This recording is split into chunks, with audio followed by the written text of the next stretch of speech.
People think money softens cruelty. It doesn't. It gives it a shine so bright you mistake it for warmth. That Christmas night, the house my father built for show glowed like a postcard snow falling in obedient flakes. Lights wound tight around the columns, laughter polished and loud. I sat at the long table with my hands folded like a lesson I'd learned too well, listening to my father toast my sister as if the rest of us were furniture. My name never came up. That was the moment I realized silence can be heavier than shouting. Quick note, we're just 100 subscribers away from 1K. Please subscribe and comment where you're watching from. I'm Claire Morgan. I was 26 that winter, the middle child who learned early how to disappear without leaving the room. I'd just finished my first independent design project, a small one, but mine and I still believed adulthood might buy me a seat I didn't have to earn twice.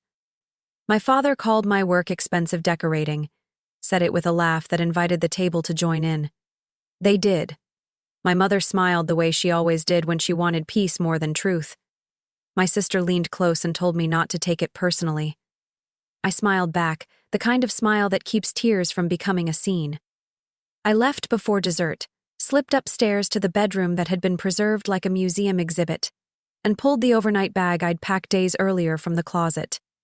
I stood there for a breath, looking at a blue ribbon from a childhood art fair the last time my father had said he was proud, and then I walked out. No one followed. Outside, the cold bit clean and honest. From the end of the drive, I looked back once. Through the window, the party went on without me. My chair was empty. No one noticed. I didn't cry. I didn't look back again. That night, I stopped trying to belong to them. The morning after felt like waking inside a held breath. I moved into the small studio I'd rented as a contingency plan I hadn't believed I'd need. The radiator hissed like it resented me.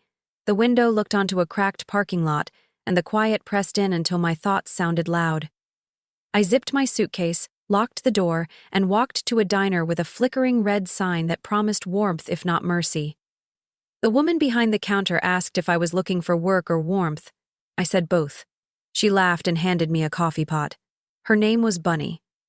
By noon, I had a job, $15 in tips, and a borrowed apron that felt like permission. Days learned me. Pour, wipe, smile, repeat. Nights belonged to my sketchbook at a small table by the window. I drew chipped mugs and alley light and the folds of an apron because drawing meant my hands still knew purpose. My phone stayed quiet.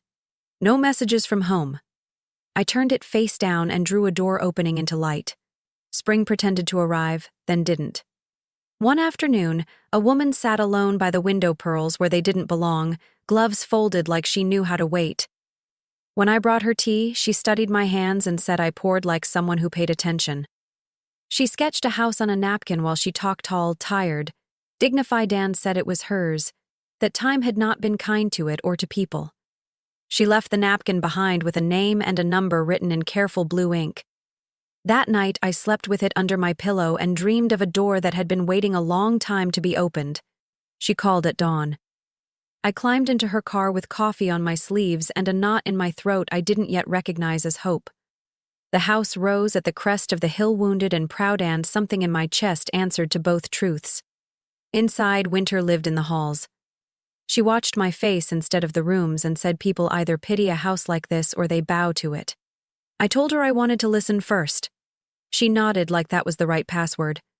A man arrived with a new coat and old charm and offered fast fixes that would last one winter at best. I said no. When he left, she asked how I priced my work. I said with paper and patience and the courage to refuse speed where strength matters. She slid a bundle of old keys across the counter and asked if I wanted to try the bay window that morning. When I picked them up, they clicked like a promise. In the library, she opened a folder and showed me a clipping with my father's smile and a partnership that bore her family name. She said he had let go of the people who believed him first. Her husband was among them. The room went very quiet. She asked if I still wanted the job. I said more than an hour ago. We signed a contract with a heavy pen. She said welcome to the house, and it sounded like welcome to yourself. Later, while I set temporary stops and wrote measurements on a receipt, my phone buzzed with my father's name flashing like a ghost. I turned it off and set it face down on the mantel. From the doorway, she said interruptions are a kind of pressure test. Houses show their strength when you're not looking. So do people. That afternoon, she told me I would run the project. She would sign and pay and stay out of the way unless I needed authority. We would respect the work more than our egos. As the light slid off the floor, the bay window caught the last thin sun and looked almost proud. Outside, the city hummed with evening. My phone woke itself and bloomed with a message I didn't read. I slipped the keys into my pocket, felt their weight settle, and understood that whatever came next would have to wait until it knocked. The first call came while I was on a ladder, pressing new glazing points into the bay window, my hands steady, my breath slow. The phone rattled against the sill like an insect trapped under glass. My father's name flashed once, twice, 3 times. I let it ring until the vibration stopped, because silence only works when you choose it. When I finally answered, his voice slid into my ear dressed as urgency, talking about a rough patch that turned into a temporary contraction, then landed where it always did. He needed a place. Mine would do. Family stays together, he said, like it was a law of physics. I told him any conversation would be public and on my time. He tried the old tone, the one that froze me at 15, then softened it, polished it, told me to be reasonable. I said I was reasonable now and ended the call as if setting down a tool I no longer used. When I climbed down, Eleanor stood below without a sound, one hand on the rail like she was holding the house steady. She didn't ask who it was. She said there's a difference between a doorbell and a battering ram. I nodded and took 10 minutes in the kitchen to clear my head so I wouldn't start repairing the past instead of the window. Work filled the days the way mercy does, quietly, effectively. I learned the house's language, where water told the truth, where wood remembered pressure, where patience mattered more than speed. Eleanor watched without hovering, stepping in only to shield the work from charm disguised as expertise.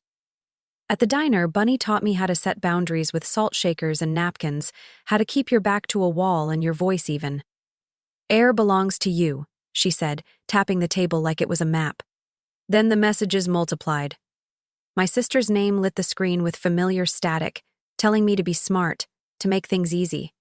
My mother's careful punctuation asked for kindness. The business page ran a small feature with my photo turned toward a window, calling me a rising specialist. My father loved it. He told people I consulted for the family portfolio.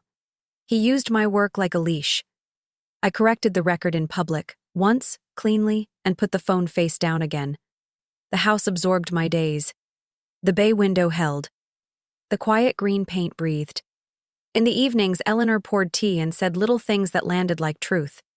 Paper does what voices can't, she told me once, sliding a legal pad across the table. We wrote rules like a scope. Public place, 30 minutes, no keys, no addresses, no rewriting history. Weatherproofing for people. My mother arrived without calling, a pale blue gift bag on her wrist like proof she'd remembered something. We drank tea at the kitchen table. She spoke in memories wrapped with ribbon, then slid a magazine across to me. The article again. My father had been telling everyone he was always supportive. I said my work was mine. She nodded too fast. Then she told me what he'd done with my grandmother's jewelry pawned last summer as a bridge. The word landed and stayed. Pawned. Gone. Used. Eleanor didn't gasp. She reached for the legal pad and asked for the shot name. Courtrooms prefer paper to intention, she said. My mother folded her napkin into a perfect rectangle and asked me to make a statement about family. I said my statement was work that holds. Not a quote. After she left, Eleanor handed me a thin folder she'd copied from estate files without being asked. Inside, appraisals and photos of the pieces my grandmother had meant for me. Gratitude warmed my palms. The house caught the late light and threw it back softer, like it approved. The gala invitation arrived with my name printed at a table as if applause were consent. Rachel Torres, Eleanor's lawyer, advised 15 minutes and a clean exit. I dressed in black and handed the board president an envelope before the speeches began. The room shifted like weather when he read. My father's smile slipped. I left before the noise, stepped into cold air that felt honest, and rode the bus home with a child drawing faces in the fog on the window. The next morning brought paper that told the truth metal wouldn't. a receipt half hidden in an estate folder, a trust withdrawal with my name in neat cursive that wasn't mine. The loop on the R was wrong. Someone had borrowed my name to carry their weight. Rachel called it forgery and said we'd prove it with patience. The bank produced signature cards and teller stamps. The pawn shop put a hold on 3 items, including the necklace, unsold because a clasp needed repair. A bad man's neglect handed me a small miracle. At the cafe, my mother told me about a notary who'd come to the house last summer with lemonade on the table and a birthday card nearby to copy my hand. She warned me my father wasn't done that, he was trying to use her name, my apartment, Eleanor's house, anything that would hold him up one more night. I listened for 5 minutes, asked for facts, and left on time. By dusk, the house felt watchful, not scared. I made lists in ink. Bank copies. Pawn shop affidavit. First coat before noon if the temperature held. The house does best when I keep promises to it. So do I. When my father texted to demand a private dinner and told me to bring documents, I answered with one line. Public only. He said no. I left it there. Snow started thin like chalk dust. In the quiet, my phone buzzed again, an unknown number, then a message. A supplier owed months of invoices, warned me not to let them hang this on me. Another ping followed, this one from Mark, offering information and silence for a month. A thumb drive and promises to make me whole if I'd just help smooth things over. I set the phone down and watched the bay window hold the streetlight in a long, steady line. That night, as I turned off the lamp and felt the keys heavy and friendly in my pocket, I understood the knock wouldn't be polite. It would be dressed as family or money or forgiveness. And for the first time, I knew exactly which doors I would not open. The knock came anyway, just not at a door. It came the next morning in the form of paperwork and waiting rooms and voices that suddenly chose their words carefully. The kind of places where smiles disappear fast and truth has weight. I sat still, listening as things were explained that no longer needed explaining. The forged signature. The transfers. The silence that followed each confirmation. No one looked surprised. That told me everything I needed to know. When I finally saw him, there was no thunder. No apology. Just a man realizing his voice no longer carried the room. He spoke like this was a misunderstanding that could still be smoothed over. Like I might step in front of the damage and take the shape of blame the way I always had. I didn't argue. I didn't raise my voice. I didn't translate his fear into responsibility anymore. I just let the paper speak. Outside, the city kept moving. Cars passed. People laughed. Life continued without pausing for our reckoning, and somehow that made everything feel cleaner. Later that afternoon, I stood at a counter under buzzing lights while a velvet tray slid toward me. The necklace lay there, smaller than memory, heavier than expectation. When I lifted it, the clasp pressed into my skin, sharp enough to remind me this was real. I signed my name once. Slowly. Correctly. The ink dried without anyone rushing me. Back at the house on the hill, the light was different. Quieter. The bay window held the afternoon sun without leaking it away, and the room felt like it could finally rest. I placed the necklace in a drawer lined with cedar and closed it gently, not like I was hiding it, like I was putting something back where it belonged. That evening I worked. Real work. Measured, honest, patient. The kind that doesn't ask for permission. The kind that holds. My phone buzzed once. I didn't check it. Some voices don't get access anymore. That isn't cruelty. It's clarity. When night came, I turned off the lamps one by one. The house settled around me, solid and quiet, not as shelter but as witness. I slipped the keys into my pocket and felt their familiar weight, not heavy now, just right. The next morning, I woke early and wrote my day in ink. Work first. Paper later. Lunch at the diner. Ordinary things that suddenly felt earned. Some doors will always knock. They come dressed as family, money, forgiveness. But I know this now, you don't owe every sound your answer. Some you let pass. Some you face in daylight.